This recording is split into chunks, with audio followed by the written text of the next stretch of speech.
Hello and welcome to this performance commentary on the Gospel of Mark.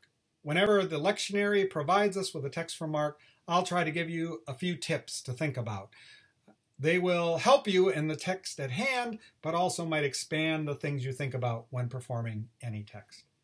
Today's text is from Mark 13, and it's the apocalyptic discourse. It feels like Jesus is jumping from one thing to another to another. This is not simply the result of someone sewing together random sayings of Jesus, but rather it creates the chaotic feel that is intrinsic to apocalyptic literature. However, part of what makes difficult is remembering the order of things. What I do is I write out some simple images. They're just for me to remember. The first one is a cross, and I'll show you why in a second. The second is a plant that's budding.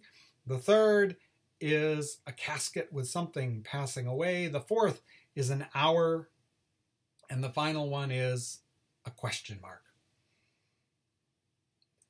Part of what I want to help the congregation experience is a connection between the suffering at the end times and the suffering that they will experience with the death of Jesus.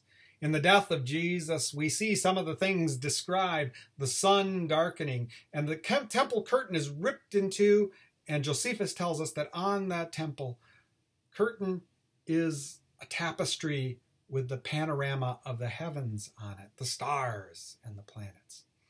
I think these are invoked, and so I try to invoke those with a little tableau. So hopefully in the beginning of this storytelling I do for you, you will see the connection to the cross. Let's try it.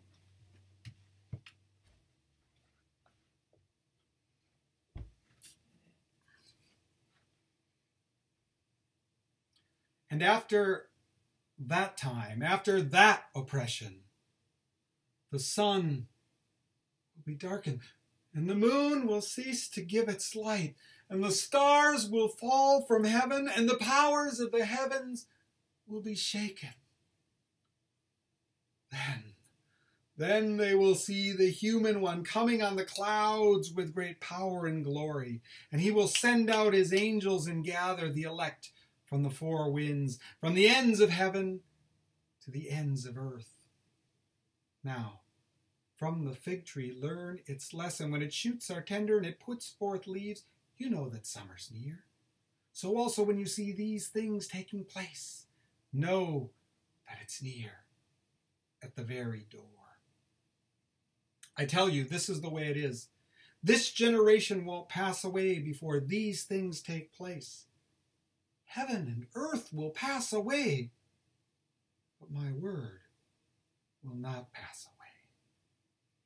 But about that day or hour, nobody knows. Not the angels in heaven, not the Son, only the Father.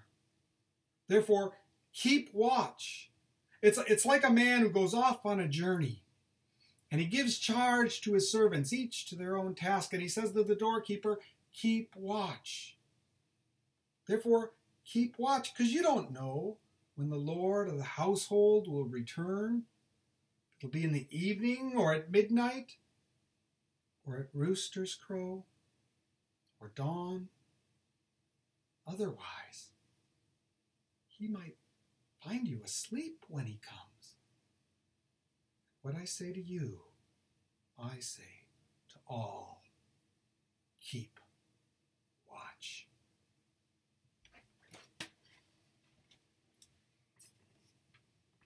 I hope that you found this helpful as you prepare your text, and I bet if you prepare your text in this way to perform on Sunday, you'll find that your sermon will write itself.